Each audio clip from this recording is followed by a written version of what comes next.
بسم اللہ الرحمن الرحیم۔ السلام علیکم۔ آج 20 اپریل بروز منگل ہم بات کریں گے دو اہم ایشوز کے حوالے سے۔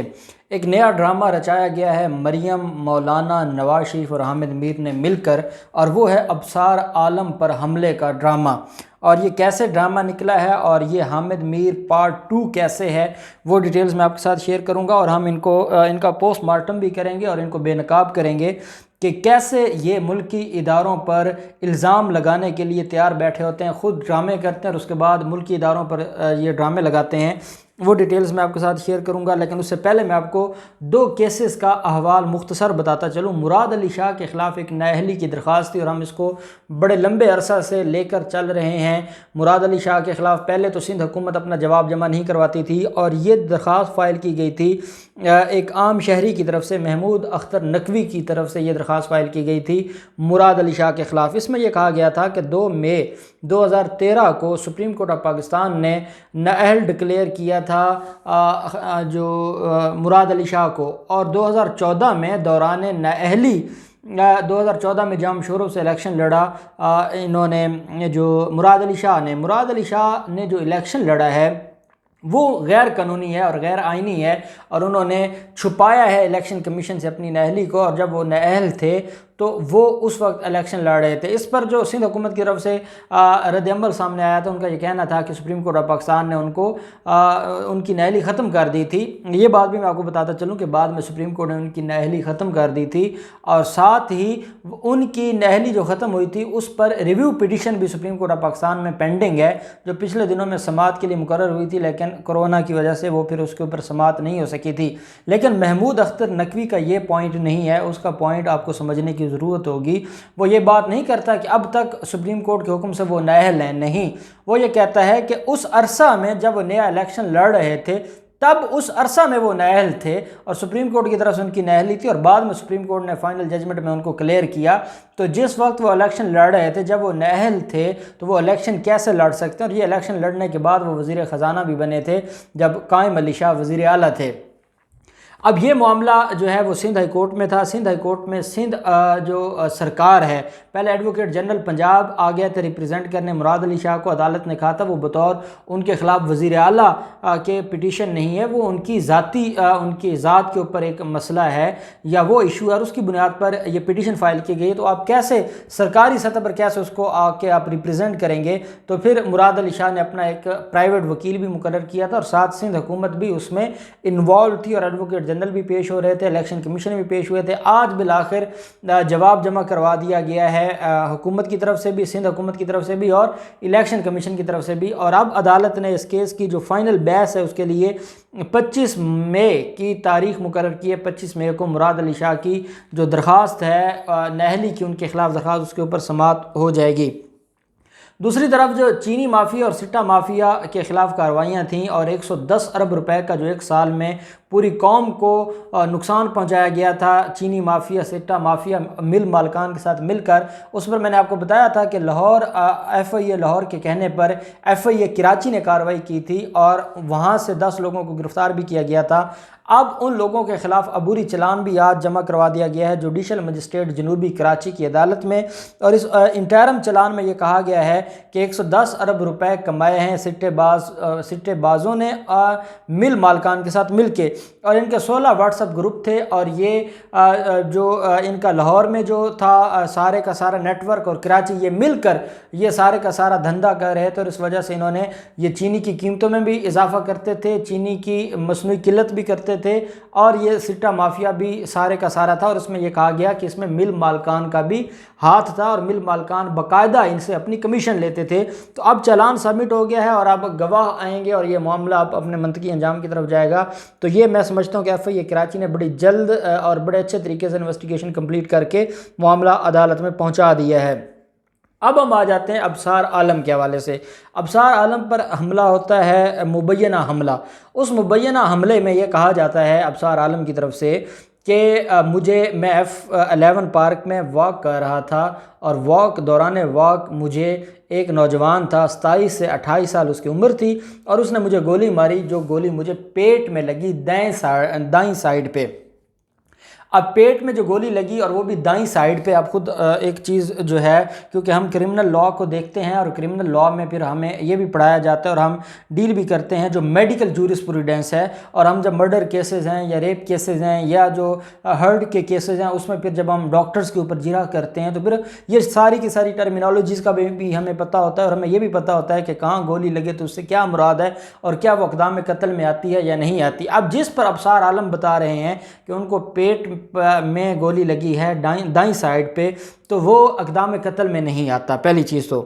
دوسری بات یہ ہے کہ یہ کیسا ایک حسین اتفاق ہے کہ جیسے گولی پیٹ پر لگی تھی حامد میر کو، وہی ویسی گولی لگی پیٹ پر ابصار عالم کو۔ پھر ابصار عالم اپنی ہی گاڑی میں جا رہے ہیں ہاسپٹل، اور وہ ویڈیو بیان بھی اسی وقت دوران سفر، ابھی انہوں نے اپنی ٹریٹمنٹ نہیں کروائی، ابھی انہوں نے کوئی اپنا جا کے وہاں پر کوئی ٹریٹمنٹ کرواتے، کوئی ان کا آپریٹ ہوتا، کچھ بھی نہیں ہے، ابھی ہاسپٹل کی طرف جا رہے ہیں اور وہ ایک ویڈیو بیان دے رہے ہیں اور وہ کہتے ہیں کہ یہ ہوا ہے اور میں چپ نہیں رہوں گا، میں خاموش نہیں رہوں گا، میں سارے کے سارے معاملوں پر بولتا رہوں گا، میری آواز نہیں دبائی جا سکتی، میری آواز کو کم نہیں کیا جا سکتا۔ اور الٹیمیٹلی وہ کس کے اوپر الزام لگا رہا تھا؟ ہمارے اداروں پہ۔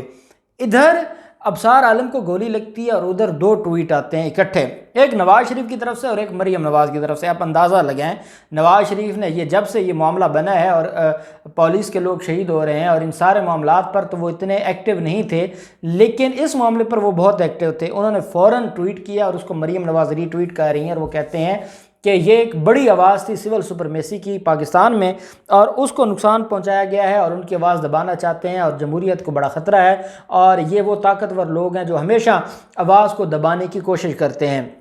نواز شریف نے یہ ٹویٹ کیا، مریم نواز نے ابصار عالم کی وہ ویڈیو شیئر کی اور مریم نواز نے کہا کہ یہ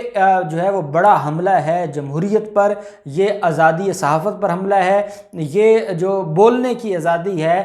فریڈم آف سپیچ، اس کے اوپر حملہ ہے۔ یہ وہ طاقتور حلقے ہیں جو ہمیشہ جو بولنے والے ان کی زبانیں بند کرتے ہیں، ان کی زبانیں گنگ کرتے ہیں، اور یہ سارے کا سارا یہ سول سپرمیسی پر حملہ ہے۔ انہوں نے بغیر سوچے سمجھے، بغیر کوئی بات کیے، انہوں نے ڈائریکٹ اداروں کے اوپر حملہ کر دیا۔ ساتھ پھر حامد میر ٹویٹ کرتے ہیں، اب حامد میر ری ٹویٹ کریں نواز شریف کی، نواز شریف کے ٹویٹ کو مریم نواز بھی ری ٹویٹ کرتی ہیں اور حامد میر بھی ری ٹویٹ کرتا ہے، اور ساتھ جو حامد میر ہیں وہ اپنے پروگرام میں کیپٹل ٹاک میں وہ ایک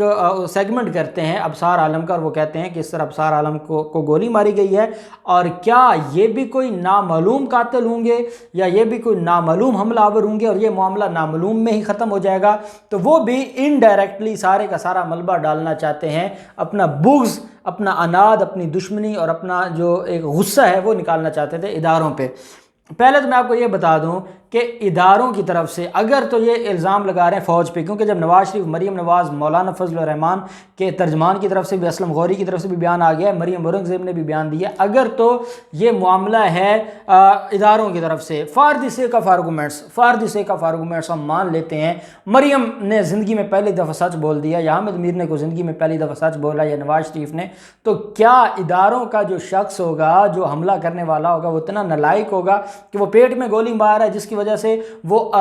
اس کو کچھ بھی نہیں ہوا، معمولی چوٹ لگی ہے اور وہ اپنی گاڑی میں جا کر جا رہا ہے ٹریٹمنٹ کے لیے؟ تو کیا یہ کوئی سوچ سکتا ہے کہ یہ ایسے ہو سکتا ہے؟ پھر کیا یہ جو اداروں کے اوپر الزام لگا رہے ہیں، ابھی معاملہ ہوا ہے، اس نے کسی کے پیسے دینے تھے، اس کا کسی کے ساتھ کوئی ذاتی رنجش تھی، وہ کوئی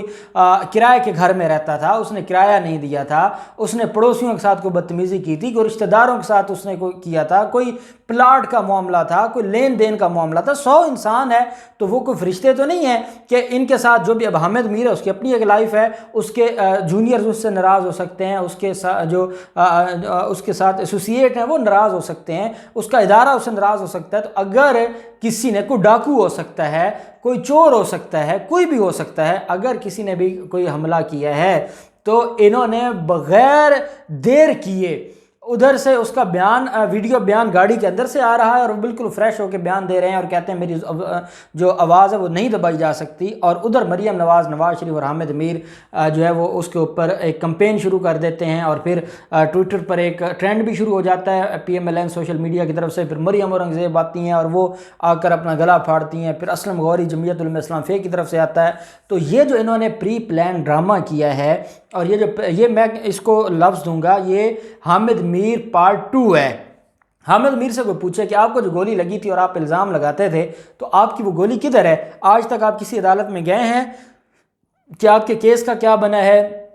اقدام قتل کا اگر مقدمہ ہوا تھا تو اس میں آپ کبھی کسی عدالت میں گئے ہیں کہ میرے کیس کے اوپر کوئی کارروائی نہیں ہو رہی؟ آج تک آپ نے ذکر نہیں کیا، اور اس وقت جب آپ کو گولی لگتی ہے تو ساتھ ہی آپ آئی ایس آئی پر الزام لگاتے ہیں۔ وہ اتنے بھی فارغ نہیں ہیں، یہ اتنے بھی وہ میں نہیں سمجھتا کہ ان کے پاس کوئی ٹائم ہے کہ وہ حامد میر جیسے لوگوں کے ساتھ کوئی جو ہے وہ کچھ کریں، یا ابصار عالم جیسے لوگوں کے ساتھ۔ وہ کبھی بھی اپنے لوگوں کے ساتھ نہیں کرتے، اور ایسے لوگوں کے ساتھ جن کا پتہ ہے کہ ان کو کتا بھی کاٹے گا تو یہ کہیں گے کہ یہ جی ایچ کیو سے کتا آیا تھا اور اس نے کاٹا ہے، تو ایسے لوگوں کے ساتھ تو وہ کبھی بھی